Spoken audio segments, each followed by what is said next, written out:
आप सभी लोगों का मेरे YouTube चैनल पर बहुत बहुत स्वागत है। वर्ष 2025 की आईएएस की जो प्रारंभिक परीक्षा होनी है उसमें सहायता मिल सके तो अनुभव भी आपको दिया जा रहा है। इससे पहले के वीडियो में ये बात बताई गई थी कि जब हम किसी चैप्टर को पढ़ लें तो हमें कोशिश करनी चाहिए कि पढ़ लेने के बाद ध्यान करें कि किस तरह से सवाल बनाया जा सकता है। क्रिएटिविटी को रखेंगे तो जहां हम सोच नहीं पाते हैं क्योंकि हम उपयोग करते नहीं हैं तो सवाल उस तरह से बना दिया जाता है, क्योंकि वहाँ तो एक्सपर्ट हैं, पूरी ज़िंदगी ही उसी विषय में गुजर जाती है तो वो उसी हिसाब से बना देते हैं।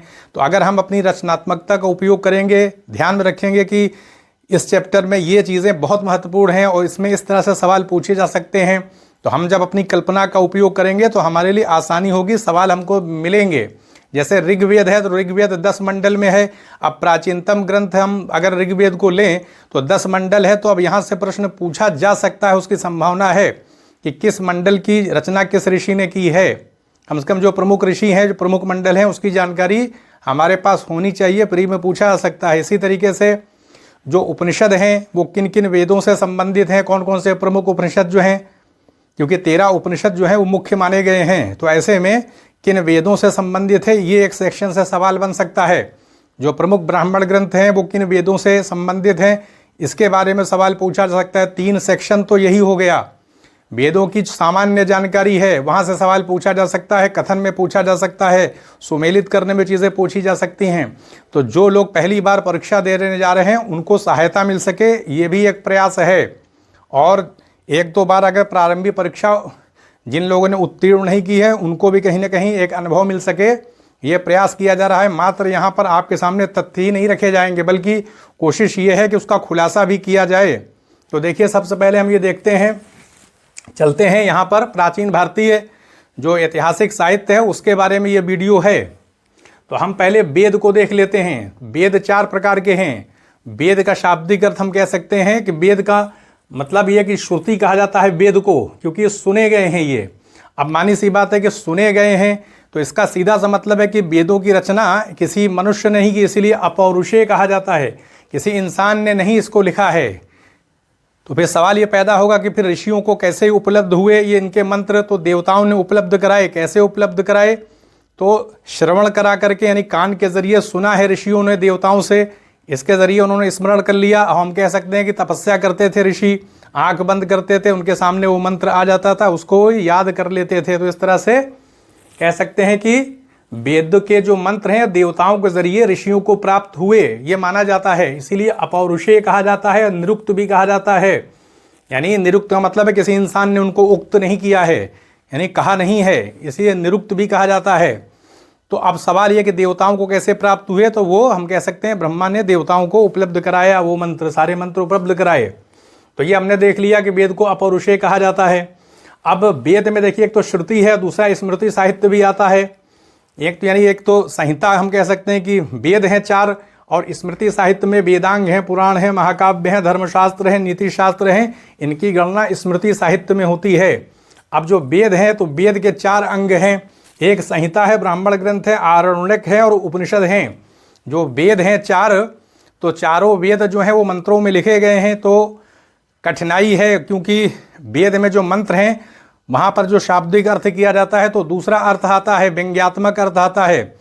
तो जो शाब्दिक अर्थ है वो अर्थ होता ही नहीं। तो इसलिए वेदांगों की रचना की गई ताकि वेदों को समझा जाए, और वेदों का खुलासा किया गया ब्राह्मण ग्रंथों में उसी समय कर दिया गया था ताकि अर्थ का अनर्थ ना हो जाए। जहाँ कठिनाई के पक्ष हैं वहाँ पर खुलासा कर दिया गया। तो गद्य में, सरल शब्दों में ब्राह्मण ग्रंथों में उनका खुलासा वेदों को, चारों वेदों को कर दिया गया। तो मानी सी बात है कि हर वेद के ब्राह्मण ग्रंथ होंगे, तो एक जानकारी ये होगी। इसी तरीके से आरण्यक ग्रंथ हर वेदों के हैं।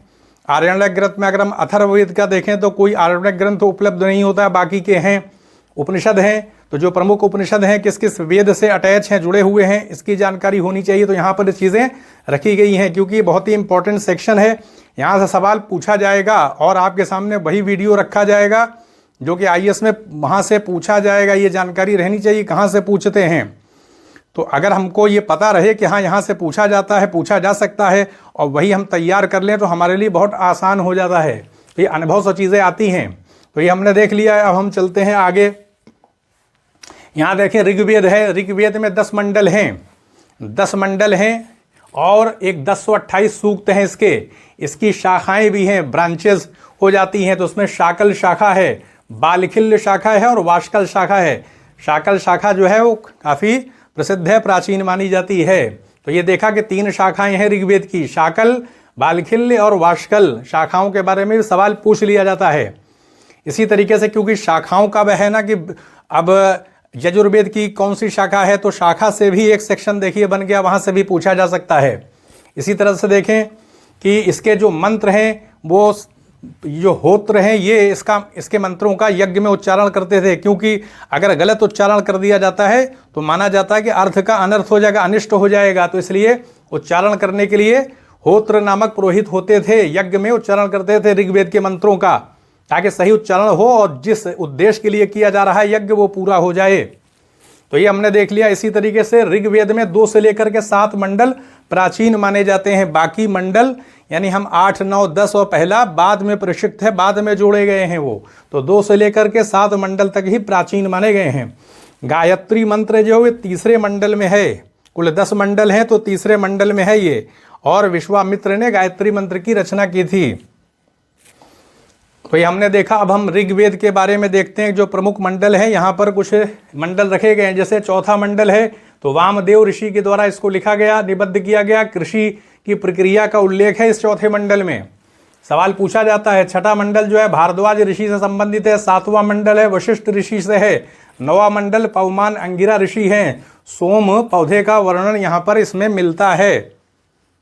तो ये भी हमने देख लिया। अब हम आते हैं यजुर्वेद के बारे में। यजुर्वेद जो है वो कर्मकांड से जुड़ा है, यानी यज्ञ करते समय यज्ञ किस प्रकार से किया जाएगा वो सारी प्रक्रिया यजुर्वेद में दी गई है। तो इसीलिए गद्य पद में भी है, कहीं कहीं खुलासा करना पड़ा है तो गद्य में लिखना पड़ा कि इस तरह से पूरी प्रक्रिया पूरी की जाएगी। तो गद्य में भी है, ये दोनों में मिलता है, गद्य पद्य दोनों में है। 40 अध्यायों में विभाजित है ये। और अधवर्यु पुरोहित जो है इसके मंत्रों का उच्चारण करते थे। तो कौन कौन से पुरोहित करते थे, एक ये सेक्शन जुड़ जाता है पूछने का, सुमेलित करने में पूछ सकता है। तो इसीलिए ये बात कही गई कि कल्पना के आधार पर हमें देख लेना चाहिए कि कहाँ कहाँ महत्वपूर्ण पक्ष कौन से हैं और कहाँ से सवाल बनाया जा सकता है। हम कल्पना करेंगे तो बहुत सारे सेक्शन खुल के सामने आ जाएंगे, यहाँ से बनाया जा सकता है सवाल। तो ये भी हमने देख लिया। तो 2 शाखाओं में यजुर्वेद विभाजित है, शुक्ल यजुर्वेद और कृष्ण यजुर्वेद। तो देखिए शुक्ल यजुर्वेद, इसको वाजसनेयी संहिता भी कहते हैं। ये 2 शाखाओं में विभाजित हुआ है, काण्व और माध्यदिन। शुक्ल यजुर्वेद में केवल मंत्रों को स्थान मिला है, जबकि कृष्ण यजुर्वेद में यानी शुक्ल यजुर्वेद में सिर्फ मंत्रों को ही जगह दी गई है, बस बहुत खुलासा नहीं किया गया। जबकि कृष्ण यजुर्वेद में उनकी व्याख्या भी की गई है और यज्ञीय कर्मकांडों का उल्लेख भी किया गया है। ये एक बात है, अंतर ये दोनों में आ जाता है। तो ये हमने देख लिया। इसी तरह देखें कृष्ण यजुर्वेद में इसकी 4 शाखा हो जाती है, काठक, मैत्रेयी, कपिष्ठल और तैत्तिरीय। अब देखें सबसे अधिक भाष्य जो है वो यजुर्वेद पे लिखे गए। भाष्य का मतलब खुलासा होता है, यानी समय के साथ लोगों ने उस पर टीका लिखी, उसका खुलासा किया, लिखी जाती रही पुस्तकें। तो सबसे अधिक भाष्य यानी खुलासा जो है वो यजुर्वेद पे ही मिलता है। और क्योंकि कर्मकांड से जुड़ा हुआ यज्ञीय कर्मकांडों से, तो जितने भी यज्ञ हैं, चाहे वो वाजपेयी यज्ञ हो, राजसूय यज्ञ, अश्वमेध यज्ञ, अग्निहोत्र और बहुत सारे यज्ञ जो हैं, सब का उल्लेख इसी यजुर्वेद में ही मिलता है। ये भी महत्वपूर्ण सेक्शन है, इंपॉर्टेंट चीज़ें हैं ये। तो देखिए सामवेद के बारे में हम आते हैं। तो सामवेद में देखिए इसकी मुख्य 3 शाखाएं हैं, कौथुम, राणायनीय और जैमिनीय।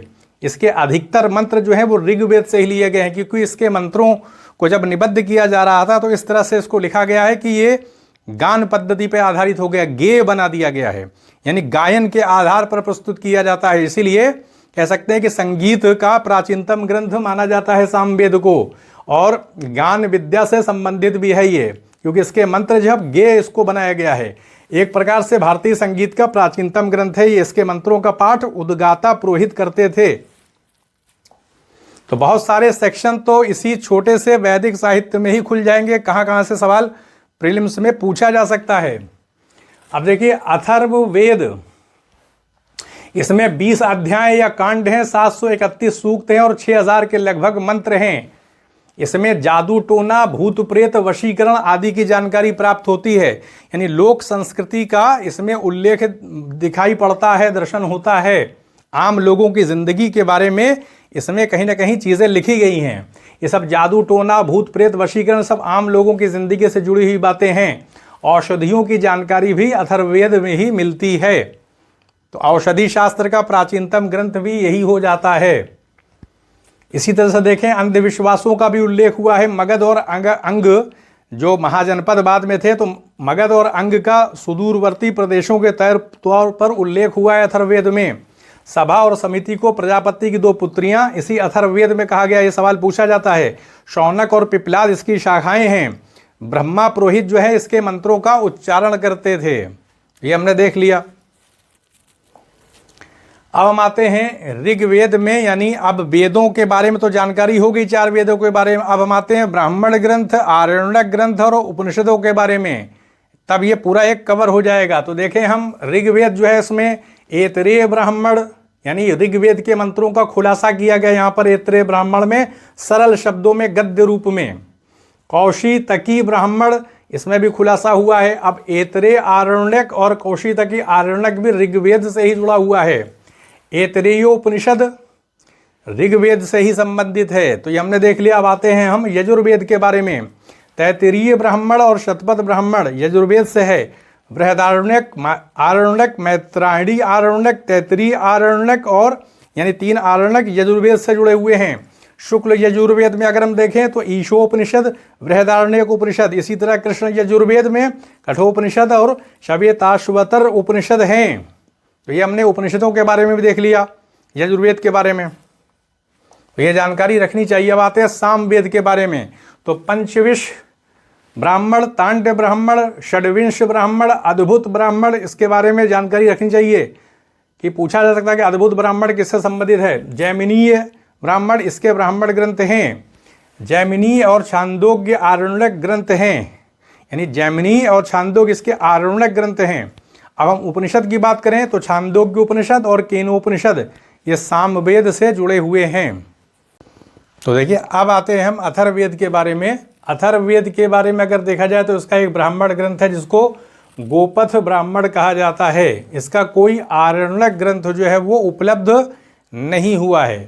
अगर हम उपनिषदों की बात करें तो प्रश्नोपनिषद, मुंडकोपनिषद, मांडूक्योपनिषद ये सब अथर्ववेद से ही हैं। सत्यमेव जयते मुंडकोपनिषद में ही है। तो ये हमने वैदिक साहित्य का एक मोटा कह सकते हैं स्थूल स्वरूप जो है देखा। कोशिश ये है कि आपके सामने एक अनुभव रखा जाए कि किस तरह से सवाल पूछे जा सकते हैं। कई सारे सेक्शन हैं जहाँ से सवाल बनाए जा सकते हैं। मतलब मंडल के आधार पर बनाया जा सकता है, उपनिषदों के आधार पर बनाया जा सकता है, ब्राह्मण ग्रंथों के आधार पर बनाया जा सकता है। और ऋग्वेद के अंदर कौन कौन सी महत्वपूर्ण बातें हैं, जैसे कि 10वें मंडल के अंदर पुरुष सूक्त का वर्णन है। 10वें मंडल में ही नदी स्तुति दिखाई पड़ती है, नदियों का उल्लेख है। 7वें मंडल में जो है वो दाशराग युद्ध का वर्णन मिलता है, 10 राजाओं के बीच में युद्ध हुआ था। तो और कुछ महत्वपूर्ण बातें हैं, जैसे कि छांदोग्य उपनिषद सबसे प्राचीन माना जाता है। तो जो चीज़ें अगर कहीं छूटी हुई नज़र आएंगी कि महत्वपूर्ण है, तो एक छोटे से वीडियो में उसको भी जो है वो पेश कर दिया जाएगा। लेकिन मोटे तौर पर हम कह सकते हैं कि अगर इतना तैयार कर लिया जाए, फिर अपना भी एक अध्ययन हो, तो काफ़ी हद तक हम वैदिक साहित्य को कवर कर सकते हैं। जो वैदिक साहित्य है वो 2 भागों में विभाजित है। ऋग वैदिक काल है जो 1500 ईसा पूर्व से लेकर के 1000 ईसा पूर्व तक है। इसमें सिर्फ ऋग्वेद की रचना हुई। उत्तर वैदिक काल जो है वो 1000 ईसा पूर्व से 600 ईसा पूर्व तक है, जिसमें जो है वो सामवेद, यजुर्वेद और अथर्ववेद की रचना हुई। इस तरह से कालखंड की दृष्टि से अगर देखा जाए तो वैदिक साहित्य को 2 भागों में बांटा गया है। ऋग वैदिक काल में थोड़ा सा संस्कृति जो कह सकते हैं समाज अर्थव्यवस्था की स्थिति थोड़ा अलग थी, इसलिए उस काल को अलग कर दिया गया है। उत्तर वैदिक काल में कुछ परिवर्तन हो गया था, इसलिए उसके कालखंड को अलग कर दिया गया। तो इस तरह से हमने देखा कि वैदिक साहित्य को 2 भागों में बांटा गया है, ऋग वैदिक काल और उत्तर वैदिक काल। ये हमने देख लिया। तो कहने का अर्थ ये है कि जब हम किसी अध्याय को पढ़ें, चैप्टर को पढ़ें, तो कोशिश ये करें कि पढ़ने के बाद हम उसका मूल्यांकन करें कि कहाँ से सवाल किस तरह से पूछा जा सकता है। क्योंकि इसी में लोग मात खा जाते हैं। चैप्टर पढ़ते हैं वहीं से, लेकिन बनाने का अंदाज़ उनका इस तरह से होता है, वो किसी सेक्शन से पूछ लेते हैं। तो इसलिए जब हम इसका ध्यान रखेंगे तो बाकी बहुत सारी बातें हमारे पकड़ में आने लगेंगी, फिर दिक्कत नहीं होगी। हम पुराने जो प्रश्न आए हुए हैं प्रश्न पत्र, उसमें देखें किस तरह से बनाए गए हैं, प्रश्न रखे गए हैं प्राचीन भारत से, मध्यकालीन भारत से, कहीं से भी, तो उससे हमें अंदाज़ा लग जाएगा। तो कहीं ना कहीं एक हमारे सामने नमूना रहेगा, संस्कार रहेगा मन के अंदर। इसलिए पुराने पेपर देखते रहना चाहिए समय समय पर, फिर उसके आधार पर जो हमको संस्कार मिलेगा तो फिर हम उसी परिवेश में तैयारी करेंगे, उसी तरह से करेंगे। क्योंकि सिर्फ पढ़ने से ही सिलेक्शन नहीं होगा। सिलेक्शन, क्योंकि पढ़ने वाले तो बहुत लोग हैं, सिलेक्शन जो होगा वो हमारी रणनीति पर सही चीज़ों को पढ़ने से होगा। पढ़ने के लिए बहुत कुछ है, एक समुद्र की तरीके से है, तो उसमें हम कितना लंबा तैरेंगे। तो कहने के हमें अपना एक दायरा कहीं ना कहीं बना करके चलना होगा। अगर हम उसको कन्फाइन कर लेते हैं, बना लेते हैं, उसका एक सही ढांचा तैयार कर लेते हैं, तो फिर उसमें दिक्कत नहीं आती है। चीज़ें वहीं घूम फिर करके एक जो शेप रहता है कि हाँ इतनी बातें पता होनी चाहिए। जैसे अब वैदिक काल है तो प्रारंभिक काल है, तो जानकारी पूरी होनी चाहिए। ऋग्वेद के बारे में भी, सामवेद के बारे में भी, यजुर्वेद के बारे में, अथर्ववेद के बारे में, उसके ब्राह्मण ग्रंथों के बारे में, आरण्यक है, ये सारी चीज़ें महत्वपूर्ण है क्योंकि एकदम प्रारंभिक समय है वो, इसलिए महत्वपूर्ण हो जाता है। तो कहने का अर्थ है कि जो भी वीडियो आपके सामने रखा जाएगा तो उसमें आपकी हेल्प की जाएगी, जो एक अपना जो भी अनुभव है उसको रखा जाएगा। बाकी मानी सी बात है कि सिविल सेवा की तैयारी करते हैं तो लोग कोचिंग भी करते हैं, वहाँ से कहीं ना कहीं एक अनुभव मिलता है, फिर भी एक समय लगता है। तो इसलिए जब आप वीडियो देखेंगे तो इससे आपको और अतिरिक्त जानकारी मिलेगी, इससे भी हेल्प होगी। तो यहीं पर अनुमति दें, चैनल को सब्सक्राइब भी करें, शेयर भी करें, ताकि जो लोग तैयारी मतलब इस बार एग्ज़ाम में बैठेंगे वहाँ तक वीडियो पहुँच सके। तो आप सभी लोगों का बहुत बहुत धन्यवाद।